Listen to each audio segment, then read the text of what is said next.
Assalamu alaikum guys. Duago here with the new topic.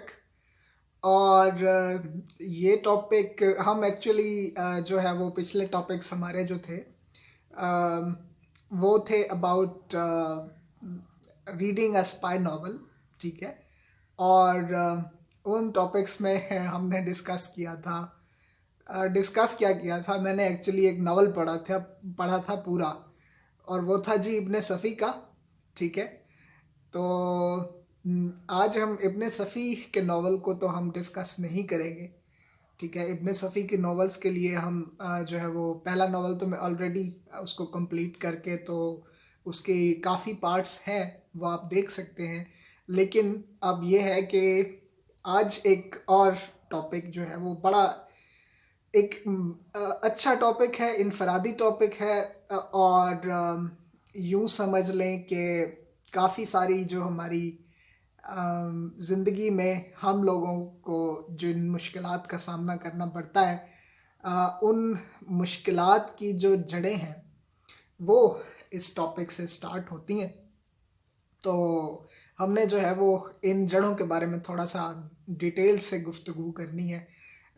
इतनी detail भी नहीं, हम इसको शॉर्ट डिटेलिंग कह सकते हैं, ठीक है। और आज का जो हमारा टॉपिक है जो हमने डिस्कस करना है, दैट इज़ अबाउट नार्सिसिज्म, ठीक है। कि नार्सिसिज्म जो है वो क्या होता है, नरगिसियत जो है वो क्या होती है, और नरगिसियत या नार्सिसिज्म का ताल्लुक साइकोलॉजी से क्या है, ह्यूमन साइकोलॉजी से क्या है, हमारी नफ्सियात के साथ क्या है, ये टॉपिक ओरिजिनेट कहाँ से हुआ, ठीक है। और इस टॉपिक को सबसे ज़्यादा डिस्कस किसने किया, ठीक है। और ये चूँकि साइकोलॉजिकल टॉपिक है, तो इस टॉपिक को जो है वो देने वाले हजरात, उनका क्या नाम है, या देने वाले कोई हजरत हैं उनका क्या नाम है। तो मैं आप सबको सबसे पहले तो ये बता दूं कि ये टॉपिक जो है नार्सिसिज्म का टॉपिक बड़ा ही मुनफरद, बड़ा ही खूबसूरत टॉपिक है। और जनाब इस पे सबसे ज़्यादा बहस की हुई है, हमारे एक साइकोलॉजिस्ट हैं, हमारे एक नफ्सियात दान हैं, और साइकोलॉजी के बाप, साइकोलॉजी के फादर माने जाते हैं, ठीक है। और उनका नाम है जी, आप सब समझ ही गए होंगे कि मैं बात कर रहा हूँ सिगमंड फ्राइड की। तो सिगमंड फ्राइड ने ये कॉन्सेप्ट जो है ना वो नार्सिसिज्म का कॉन्सेप्ट, इसको पेश किया था। और नार्सिसिज्म का कॉन्सेप्ट पेश करते हुए उन्होंने अपने जो काफ़ी सारे पेशेंट्स हैं उन पर तो रिसर्च की ही की, खुद उन्होंने अपनी बीवी और अपनी ज़ात पर भी जो है ना, और अपने बच्चों पर, ये भी उनकी रिसर्च का एक पार्ट रहा है कि उन्होंने अपनी अपनी जो फैमिली थी उस पर भी उन्होंने रिसर्च की। और रिसर्च करने के बाद इस इस टॉपिक को, या यूं कह लें कि इस कॉन्सेप्ट को उन्होंने बनाया और दुनिया को प्रेजेंट किया, ठीक है। तो नार्सिसिज्म क्या है जी? नार्सिसिज्म जो है वो, अगर हम इसको उर्दू में या हिंदी में, क्योंकि उर्दू और हिंदी ऑलमोस्ट सेम है, कम से कम बोलने की हद तक तो सेम है, तो उर्दू या हिंदी में अगर हम इसे ट्रांसलेट करें तो नरगिसियत कहा जाएगा नार्सिसिज्म को। मुझे हिंदी की एग्जैक्ट ट्रांसलेशन नहीं पता, लेकिन उर्दू में तो इसे वाकई नरगिसियत ही कहते हैं। और ये वर्ड हिंदी में भी यूज़ होता है, और नार्सिसिज्म तो खैर इंग्लिश का वर्ड है, तो ये इंग्लिश में भी यूज़ होता है। लेकिन बेसिक क्वेश्चन वही है कि व्हाट इज़ नरगिसियत, व्हाट इज़ नार्सिसिज्म। तो नरगिसियत की जो तारीफ फ्राइड ने की है वो ये है कि सेल्फ लव, ठीक है। सेल्फ लव जो है उसको हम कहते हैं नरगिसियत, नार्सिसिज्म। नरगिसियत का जो बेसिक ताल्लुक है वो तो मैंने आपको बता ही दिया, सेल्फ लव से है। अब सेल्फ लव जो है वो शुरुआत उसकी कैसे होती है? तो भाई शुरुआत जाहिर है अगर किसी चीज़ की होगी तो वो उसकी ज़िंदगी के साथ ही शुरू हो जाएगी, ठीक है। अगर कोई इंसान पैदा हुआ है, ठीक है, चाइल्डहुड, ठीक है, या बर्थ कह लें, तो अगर पैदा होने के बाद उसने अपनी ज़िंदगी का महवर व मरकज़ दो चीज़ें देखी हैं। एक तो उसकी अपनी बॉडी, ठीक है, और दूसरा उसकी बॉडी की केयर टेकर, या उसकी बॉडी के दो केयर टेकर्स, पेरेंट्स।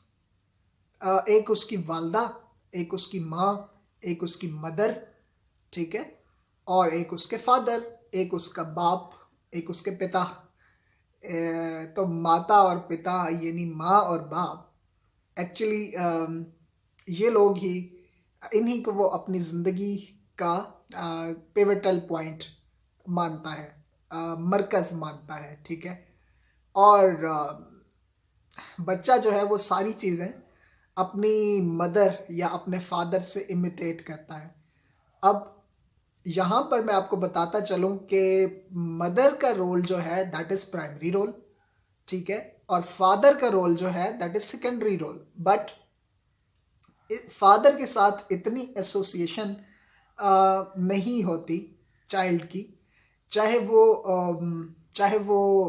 चाइल्ड जो है वो मेल हो, चाहे वो चाइल्ड जो है वो फीमेल हो। तो खैर जो मतलब जो इन्फ्लुएंशियल एक हमारी ज़िंदगी में जो एक किरदार होता है वो हमारी मदर होती है। तो हमारी जो मदर होती है, ज़्यादातर मदर से ताल्लुक़ होता है किस चीज़ का, नार्सिसिज्म का या सेल्फ लव का। कैसे? हम देखते हैं, देखते हैं कि हमारी जो माता है, हमारी जो माँ है, वो ज़िंदगी में या दुनिया में सबसे ज़्यादा जो केयर है वो हमारी करती हैं, क्योंकि हम उनकी औलाद में से शामिल हैं, ठीक है। हम उनके पेट में 9 माह रहे हैं, ठीक है। तो उन्होंने ही हमें ज़िंदगी में बाहर निकाला है, ठीक है। और वही हमारी सबसे पहली केयर टेकर होती हैं। जब हम बच्चे के तौर पर जब हम रोते हैं तो हमारी माँ ही होती है जो हमें संभालती है, हमें संभाला देती है, ठीक है। और हमारी जो बेसिक नीड्स हैं, ठीक है, खाने पीने की नीड्स, पहनने की, सोने की, उठने बैठने जागने की, जितनी भी नीड्स हैं, उन सब की केयर टेकर कौन होती है? माँ होती है, ठीक है, माता होती है।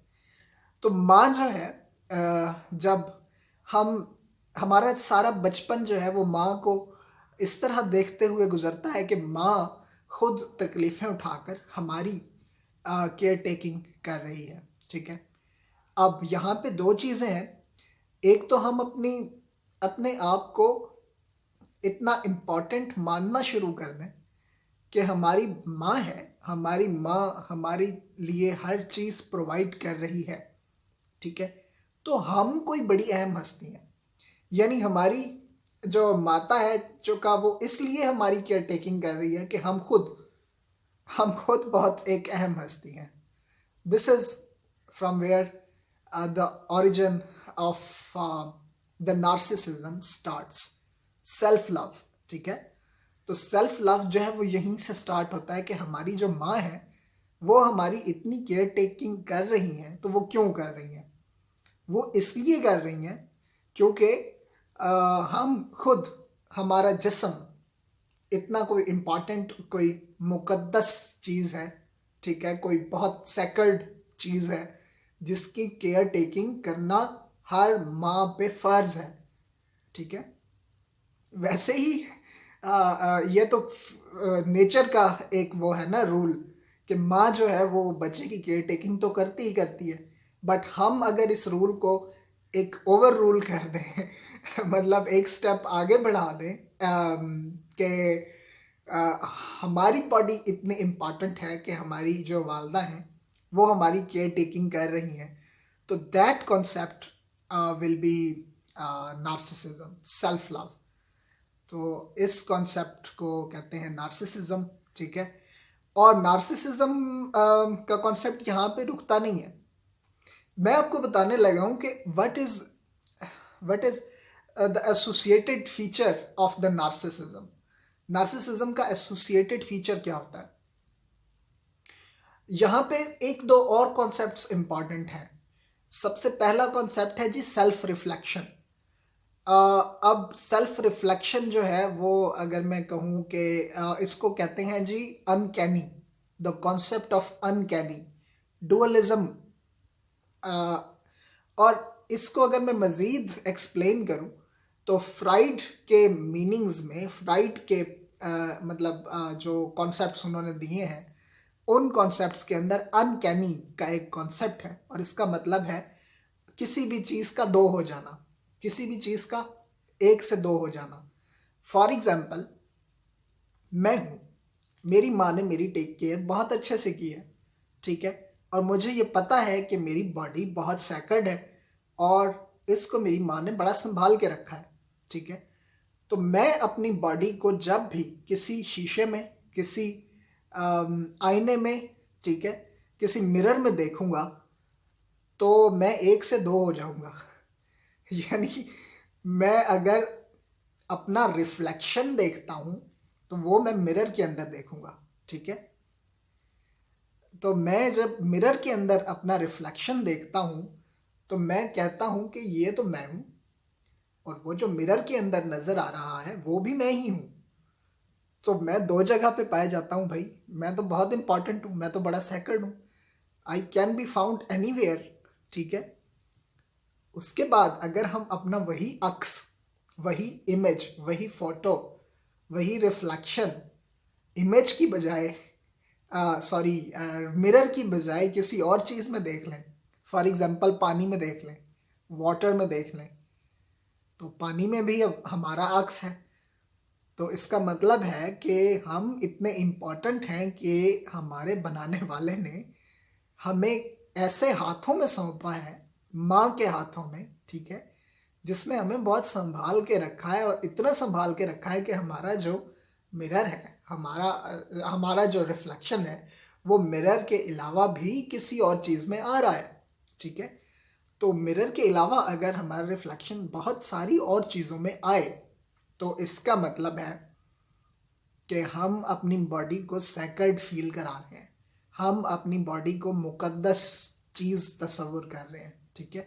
और हम सोच रहे हैं कि ये बॉडी इट्स फाउंड एवरीवेयर, जहाँ जहाँ हमारा रिफ्लेक्शन नज़र आ रहा है हमें, हम वहाँ पर मौजूद हैं, अपनी सारी पर्सनैलिटी करेक्टरिस्टिक्स के साथ, अपनी सारी शख्सी खसूसियात के साथ हम उस जगह पे मौजूद हैं।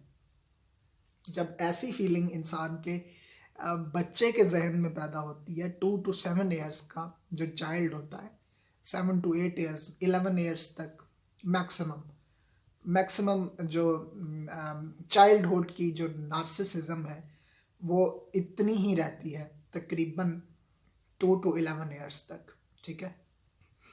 11 to 17 में भी जाती है, लेकिन 11 to 17 में जाने के थोड़े रूल्स अलग हैं। तो 2 to 7 ईयर्स में तो सिर्फ सेल्फ रिफ्लेक्शन की वजह से, अनकैनी की वजह से जाती है, ठीक है। तो इस कॉन्सेप्ट को फ्राइड ने कहा है सेल्फ नार्सिसिज्म। अब अनकैनी के साथ साथ या सेल्फ रिफ्लेक्शन के साथ साथ एक और कॉन्सेप्ट भी जुड़ा हुआ है। जब हम सेल्फ रिफ्लेक्शन को सिर्फ मिरर या पानी या किसी ऐसी चीज़ में जहाँ पे हमारा अक्स या रिफ्लेक्शन बन जाए, अगर हम उन जगहों के अलावा इंसानों पर इस चीज़ को अगर हम अप्लाई करना शुरू कर दें कि मुझे फलां में अपना अक्स नज़र आता है, तुझ में, खैर मुझे कहना तो नहीं चाहिए, लेकिन ये गाना है जिसको मैं रेफ़र कर रहा हूँ कि तुझ में रब दिखता है, ऐसा होता नहीं है, ठीक है, ऐसा होना भी नहीं चाहिए, लेकिन ये गाना है, ठीक है। तो इंसान कहता है कि हमें हर चीज़ में अपना अक्स नज़र आता है। बेसिकली जब वो कहता है कि तुझ में रब दिखता है तो उसे उस चीज़ में रब नहीं दिख रहा होता, एक्चुअली उसे उस चीज़ में अपना आप नज़र आ रहा होता है, उस चीज़ में नहीं, सॉरी, उस चीज़ में नहीं, उस बंदे में।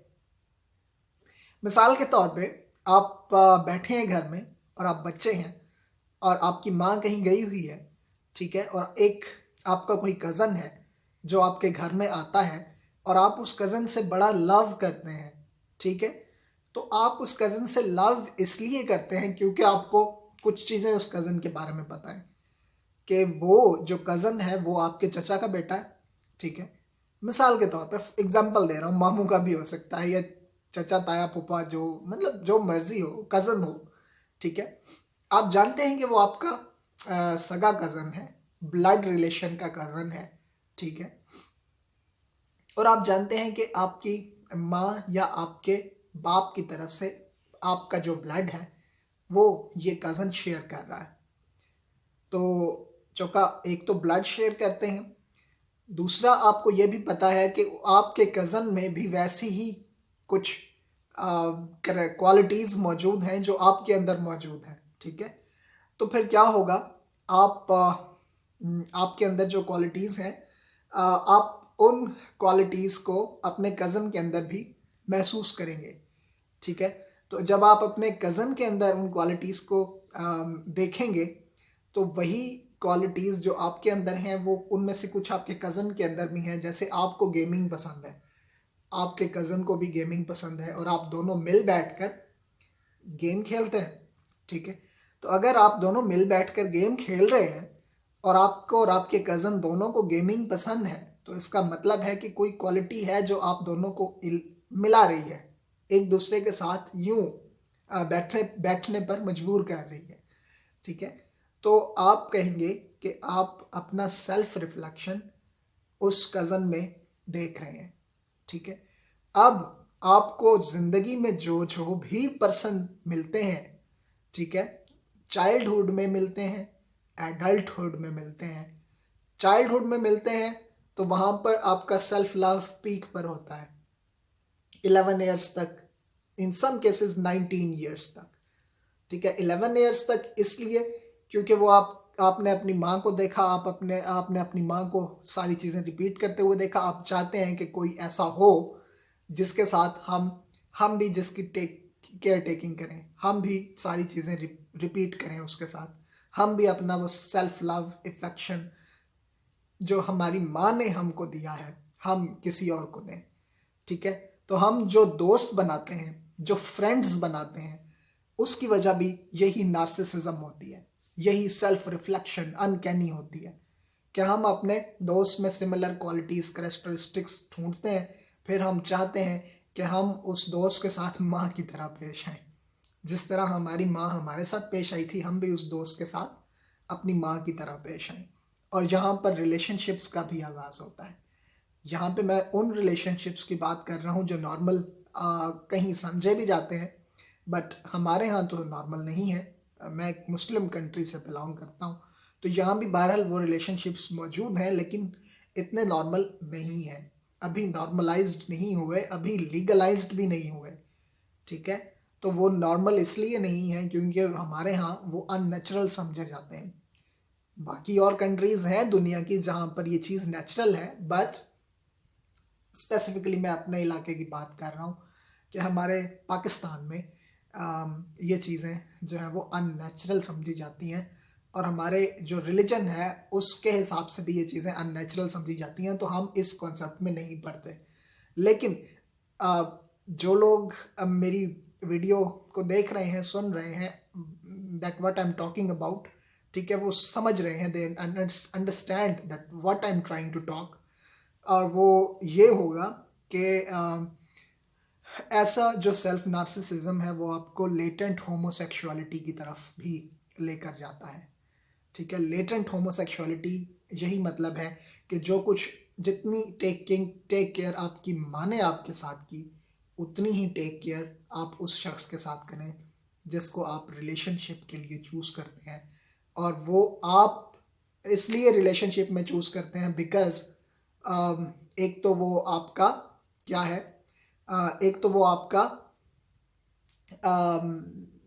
एक ऐसा पर्सन है जिसमें सारी कैरेक्टरिस्टिक्स, सारी क्वालिटीज़, सारी जीन्स वैसी की वैसी ही हैं जैसी आपके अंदर हैं। यानी आप भी मेल हैं तो वो भी मेल है, अगर आप फीमेल हैं तो वो भी फीमेल है, ठीक है। और अगर आप कोई और जेंडर से हैं तो वो भी किसी और जेंडर से है, ठीक है।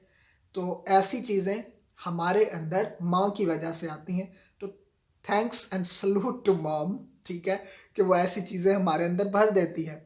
और वो ऐसी चीज़ें नहीं भर रही होती, माँ हमारे अंदर ऐसी चीज़ें नहीं भर रही होती, लेकिन हम अनकॉन्शियसली ऐसी चीज़ों को खुद अडॉप्ट कर रहे होते हैं। ठीक है, तो हमें इस अडॉप्टेशन को समझना भी है, इससे बचना भी है। ठीक है, और नार्सिसिज्म को हमने इसकी औकात में भी रखना है, इसको कम भी रखना है। ये नार्सिसिज्म 11 साल तक तो चलती है, चाइल्डहुड नार्सिसिज्म होती है, तो ये चलती है। ठीक है, प्राइमरी नार्सिसिज्म कहते हैं इसको, सेल्फ लव को।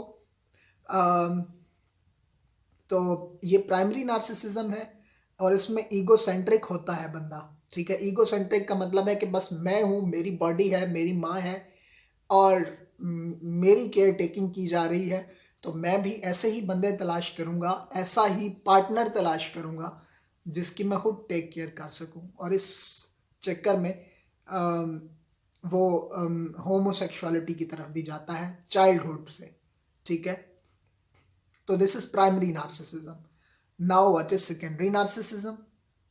ठीक है, सेकेंडरी नार्सिसिज्म शुरू होती है 11 साल के बाद, जब सेकेंडरी नार्सिसिज्म में कॉन्सेप्ट आ जाता है जी ऑब्जेक्ट रिलेशन का। अब नार्सिसिज्म जो प्राइमरी नार्सिसिज्म है वो हट गई, मतलब वो लेटेंट हो जाती है, वो दोबारा इंसान में वापस नहीं आती। ठीक है, आ भी सकती है, लेकिन ये होता है कि इंसान रिग्रेस कर जाता है। अगर अच्छा, मैं आपको रिग्रेशन का कॉन्सेप्ट बता दूं। रिग्रेशन का कॉन्सेप्ट ये है कि मैं कुछ अरसा पहले जिम जाता था। ठीक है, फिर बीच में कुछ ऐसे वाकयात तो हालात हुए कि मुझे जिम को छोड़ना पड़ा। ठीक है, और फिर अब लेटली नहीं, प्रेजेंटली, ठीक है, मैंने जिम दोबारा जाना शुरू कर दिया। वैसे मैं जिम नहीं जाता, फॉर एग्जाम्पल, जस्ट एग्जाम्पल के तौर पे मैं आपको बता रहा हूँ। ठीक है, मैं खुद जिम नहीं जाता, लेकिन मैंने एग्जाम्पल के तौर पे ये चीज़ आपके सामने रखी है, तो मैं आपको रिग्रेशन का कॉन्सेप्ट समझा रहा हूँ। ठीक है, तो 2 साल पहले मैं जिम जाया करता था। ठीक है, और 2 साल बीच में कुछ ऐसे गुजरे कि मैंने जिम जाना बंद कर दिया। अब मैं दोबारा जिम जा रहा हूँ, तो ये जो मेरा दोबारा जिम जाना है, दिस इज रिग्रेशन। मैं दोबारा उसी चीज़ की तरफ पलट गया हूँ, I am back to that thing again. ठीक है, इसको हम कहते हैं रिग्रेशन। तो हम प्राइमरी जो नार्सिसिज्म होती है वो 11 ईयर्स तक ख़त्म हो जाती है। ठीक है, sometimes it may happen that 19 years तक चलती है। और वो 19 ईयर्स तक क्यों चलती है, उसके पीछे ऑब्जेक्ट रिलेशन की थ्योरी है। अब ऑब्जेक्टिफाई करना आपने सुना होगा, बहुत सारे जो हमारे जो सेक्सुअल डिज़ायर्स हैं, ठीक है, सेक्सुअल फैंटेसीज हैं, उनमें ये कॉन्सेप्ट ज़्यादा चलता है। और इसको हम कहते हैं objectifying of the body, body को ऑब्जेक्टिफाई करना। अब इसमें क्या होता है, इसमें हमारा जो है वो एक कॉन्सेप्ट इन्वॉल्व होता है ऑब्जेक्ट रिलेशन का, कि हम जिस भी चीज़ में, मैं अब दोबारा कह रहा हूँ, जिस भी ऑब्जेक्ट में अपनी कोई रिफ्लेक्शन, अपनी कोई क्वालिटी, अपना कोई करेक्टरिस्टिक्स, अपनी कोई खसूसियत, अपना कोई मयार, अपना कोई स्टैंडर्ड देखते हैं, तो उस चीज़ को हम सेल्फ लव के साथ रिलेट कर देते हैं, या उसको हम उसी क्वालिटी के साथ रिलेट कर देते हैं। फॉर एग्ज़ाम्पल, हम अपने हाथों को क्रिकेट बैट के साथ रिलेट कर देंगे कि हम जब यूं करते हैं तो इसका मतलब है कि हमने एक शॉट मारी है। ठीक है, और हम क्रिकेट बैट के साथ भी शॉट मारी जाती है, और हम जो हमारा हाथ है हम उसके साथ भी शॉट मार रहे हैं। ठीक है, तो क्रिकेट बैट के साथ हमने अपने हाथ को जो है वो क्या कर दिया, रिलेट कर दिया। तो that thing is known as object relation. क्यों किया? On the one basic quality कि हम भी अपने हाथ के साथ यूं एक शॉट मार सकते हैं, एंड द क्रिकेट बैट हम उसके साथ भी एक शॉट मार सकते हैं। तो जब हमने इस सिंबल को यूज कर लिया अपने हाथ के लिए भी और उस क्रिकेट बैट के लिए भी, एक लिविंग थिंग के लिए भी और एक नॉन लिविंग थिंग के लिए भी। What is biology? The study of the living and non living things. ठीक है, the study of living and non living objects, ठीक है, या थिंग्स। तो जब हमने अपनी बायोलॉजी का जो कॉन्सेप्ट है इसको अटैच कर दिया एक लिविंग थिंग को एक नॉन लिविंग थिंग के साथ, ठीक है, तो हमने इस चीज़ को रिलेट कर दिया ऑब्जेक्ट के साथ, and this is what is object relation on the basis of one quality, ठीक है, वन कॉमन क्वालिटी जो लिविंग थिंग में भी प्रेजेंट है और नॉन लिविंग थिंग में भी प्रेजेंट है, दैट इज ऑब्जेक्ट रिलेशन, ठीक है। तो हमने ऑब्जेक्ट को रिलेट कर दिया, तो this is what we call object relation. अब इस पर फ्राइड ने तो बात ज़्यादा नहीं की इस पर जिसने बात की उसका नाम जो है वो मेरे जहन में अभी नहीं है, ठीक है। हो सकता है कि एंड ऑफ द टॉपिक आ भी जाए, लेकिन ये है कि अभी मुझे नाम नहीं आ रहा, ठीक है। बहरहाल ये ऑब्जेक्ट रिलेशन जो है वो स्टार्ट होती है आफ्टर किस चीज़ के, आफ्टर प्राइमरी नार्सिसिज्म। तो ये 19 साल तक रहती है जी, और इसमें जो भी चीज़ हमें मिले, इसमें जो भी चीज़ हमें मिलती है हम उसके साथ कोई ना कोई रिलेशन कायम कर देते हैं। अब मैं आपको एक और चीज़ समझाऊं, एक और कॉन्सेप्ट जो फ्राइड ने दिया था प्राइमरी नार्सिसिज्म के अंदर, जो मेरे जहन से स्किप कर गया था लेकिन मुझे बताना चाहिए था, और वो कॉन्सेप्ट ये था कि हमारे पास 5 किस्म की एक्चुअली डेवलपमेंटल स्टेजेस होती हैं जो फ्राइड ने दी हैं, आप गूगल कर सकते हैं।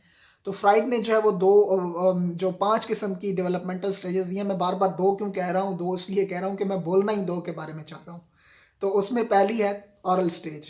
सबसे पहले एक इंसान ऑरल स्टेज में, ऑरल ग्रेटिफिकेशन में होता है, उसकी सेक्सुअल डिज़ायर्स, उसका लिबिडो, वो सारा कुछ वो अपने लिबिडो जो है वो सेक्सुअल डिज़ायर की एनर्जी को ही कहते हैं, energy of the body is actually libido, ठीक है। तो उसकी सारी जो लिबिडो होती है वो उसकी ग्रेटिफिकेशन करती है by moving the hands towards the mouth, moving any object towards the mouth, ठीक है। तो वो अपने माउथ की तरफ जो कुछ भी लेकर जाता है उससे उसे प्लेजर मिलता है, ठीक है। तो जब वो ये देखता है कि उसकी माँ उसको हाथ के साथ निवाले बना बना के खिला रही है, तो वो अपनी बॉडी अपने माउथ के साथ मोहब्बत करने लग जाता है, सेल्फ लव करने लग जाता है कि मेरा मुंह ही इतना खूबसूरत है कि मेरी माँ का हाथ जो है वो मेरे मुंह की तरफ आता है।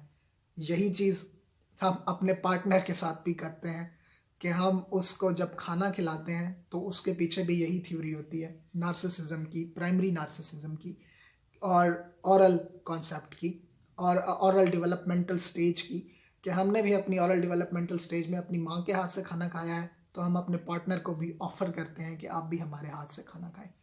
और पार्टनर जो का माँ के हाथ से खाना खा चुका होता है तो उससे पता होता है कि आगे क्या होने वाला है। वो भी इस चीज़ को पसंद करता है, हमारा जो पार्टनर होता है या होती है वो भी इस चीज़ को पसंद करता है या करती है कि हम उसे अपने हाथ से खिला रहे हैं, और वो भी अपने मुंह को एज इम्पॉर्टेंट समझती है जैसा कि हम। तो ये होता है जी प्राइमरी नार्सिसिज्म का कॉन्सेप्ट। इसमें एक और भी कॉन्सेप्ट है जो उसकी एक और स्टेज है, एनल स्टेज। अब एनल स्टेज जो है वो हमारी फीसेस की स्टेज है।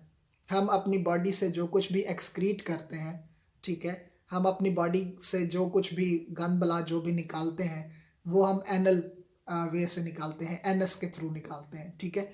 तो हम वो जब एनल वे से निकालते हैं, एनस के थ्रू निकालते हैं, तो वो जो है क्या कहते हैं उसको, एनल स्टेज ऑफ डेवलपमेंट। अब यहाँ पे अगर हम कोई चीज़ होल्ड कर लें, एनल स्टेज पे अगर हम कोई किसी चीज़ को होल्ड कर लें, तो उस होल्ड करने का जो प्लेजर है, आपने आपने कभी आपने कभी होल्ड करके पता नहीं देखा है, नहीं देखा, बाय द वे मैंने इसको एक्सपीरियंस किया हुआ है इस होल्डिंग को, ठीक है, और मैंने अपने चाइल्डहुड में एक्सपीरियंस किया हुआ है, अब भी करता हूँ थोड़ा बहुत, ठीक है। बट अगर आप अपने फीसेस को अपनी बॉडी में होल्ड कर लें तो ये आपको बहुत सारी चीज़ों को ज़िंदगी में होल्ड करना सिखा देती है, ठीक है। ये हमारा कॉन्सेप्ट नहीं है, फ्राइड का कॉन्सेप्ट है। फ्राइड एक यहूदी था, ठीक है। तो खैर एक जोइश पर्सन जो है उस पर हम इतना यकीन नहीं कर सकते, लेकिन मसला यह है कि फ्राइड ठीक कहता है अब वो उसने एक कॉन्सेप्ट दिया है तो वो कॉन्सेप्ट अच्छा है, ठीक है, और वो कॉन्सेप्ट ऐसा है कि हम उसको एक्सपीरियंस खुद भी कर सकते हैं अगर हमने अपने फीसेस को for some time being hold कर लिया है, ठीक है। 2 नंबर जो हमें आता है, अगर हमने उसको होल्ड कर लिया है काफ़ी टाइम के लिए, तो हम अपनी ज़िंदगी में कैपेबल हो जाते हैं बहुत सारे रिलेशनशिप्स को होल्ड करने में, ठीक है। वो जो आपने प्रोस देखे हैं ना, जो प्रो मैन होते हैं या जो स्टाइलिश गर्ल्स होती हैं, उनको इस चीज़ की आदत होती है। वो अपनी ज़िंदगी में जो का फीसेस को होल्ड कर चुकी होती हैं, तो वो कहती हैं there is nothing in the world that can be holded, और उनके लिए ये पॉसिबल होता है, ठीक है, और उनके लिए ये बड़ा इजी होता है to hold anything anywhere any time, ठीक है। तो उनकी होल्डिंग कैपेसिटी जो है दैट इज़ रियली ग्रेट। तो women have more holding capacity than man, क्योंकि उनको ज़्यादा मौका मिलता है, और उनकी जो ओवरऑल जो उनकी बॉडी की जो फॉर्मिंग, स्ट्रक्चरिंग, फंक्शनिंग सारा कुछ है, वो उसको इस काबिल बनाती है, कैपेबल बनाती है कि she can hold more things than man, and she can actually hold the men in their bellies or men outside their belly inside the world, ठीक है। तो ठीक है, ये ओरल और एनल स्टेजेस जो हैं वो प्राइमरी नार्सिसिज्म की बेसिस होते हैं, और यहाँ पे इंसान को यकीन हो जाता है कि हमारी बॉडी में जो 2 पार्ट्स हैं वो बड़े इंपॉर्टेंट हैं, एक ओरल और एक एनल, और हम सेल्फ लव की वजह से इनको भी इम्पोर्टेंट समझते हैं। अब हम चाहते ये हैं, हम जो इकोनॉमिक कॉन्सेप्ट है, हम इसको अगर हम इसके साथ रिलेट करें, ठीक है, ओरल कॉन्सेप्ट के साथ रिलेट करें, तो हमारी इकोनॉमी भी इसी तरह है। हम चाहते हैं कि हमारे मुंह को कुछ लगा रहे, ठीक है। तो हमारे मुंह को कुछ लगाने वाली हमारी बचपन में तो वालदा होती है, माँ होती है, जवानी में हमारी बीवी होती है, ठीक है। और इसके अलावा हम एक और चीज़ भी एक और चीज़ भी मुंह को लगाते हैं, ठीक है, और वो चीज़ क्या होती है? इकोनॉमी, पैसा। हमारे मुंह को पैसा लग जाए, हमारे मुंह को पैसे का खून लग जाए, तो हम पैसा कमाने के लिए दिन रात एक कर देते हैं, ठीक है, सिर्फ इस वजह से क्योंकि हमें अपने मुंह से मोहब्बत होती है, ठीक है। और इसी वजह से पैसा कमाने वाले कुछ लोग प्लास्टिक सर्जरियां भी करवा लेते हैं, क्योंकि वो समझते हैं कि उनका चेहरा वक्त के साथ साथ ख़राब हो रहा है, उनका मुंह वक्त के साथ साथ ठीक नहीं है, ठीक है। तो उनके मुंह को भी ठीक होना चाहिए, और उस पैसे को भी हमारी ज़िंदगी में आते रहना चाहिए, और मुंह भी हमारा ठीक रहना चाहिए, ठीक है। This is what is economy concept, sorry, this is what economy concept is in Freud's theory, ठीक है, Freud's theory of narcissism and Freud's theory of developmental stages. तो डेवलपमेंटल स्टेजेस का नार्सिसिज्म के साथ बड़ा गहरा ताल्लुक है। ओरल और एनल 2 चीज़ें हैं जिनको हम अपने लिए सबसे ज़्यादा इम्पॉर्टेंट समझते हैं, और हम सारी ज़िंदगी इन्हीं चीज़ों की ग्रेटिफिकेशन में लगे रहते हैं, ठीक है। तो अगर, और ये जो हमने इकोनॉमी कॉन्सेप्ट निकाला है ना, ठीक है, तो ये 19 साल के बाद ये स्टार्ट होता है इकोनॉमी कॉन्सेप्ट, कि अब हम अपने पैरों पे खड़े हो गए हैं, तो हमें कुछ कमाना चाहिए, हमारे मुंह को कुछ लगना चाहिए, ठीक है। तो gratification of the oral stage होती है, तो हमारे मुंह को क्या लगना चाहिए? पैसा लगना चाहिए। हमारे मुंह को एक दूसरे बंदे का या बंदी का मुंह लगना चाहिए, ठीक है। रिलेशनशिप्स, मैरिज रिलेशनशिप्स, ठीक है, या मैरिटल रिलेशनशिप्स के अलावा एक्स्ट्रा मैरिटल रिलेशनशिप्स की तरफ भी इंसान इसलिए जाता है कि वो चाहता है कि उसकी जो ऑरल इरोटिसिज्म है वो बरकरार रहे। इरोटिसिज्म से याद आया, एक और कॉन्सेप्ट भी है जो कि मैं अब इरोटिसिज्म से रिलेटेड ही है, और वो होता है जी, मुझे अब याद नहीं आ रहा, सॉरी।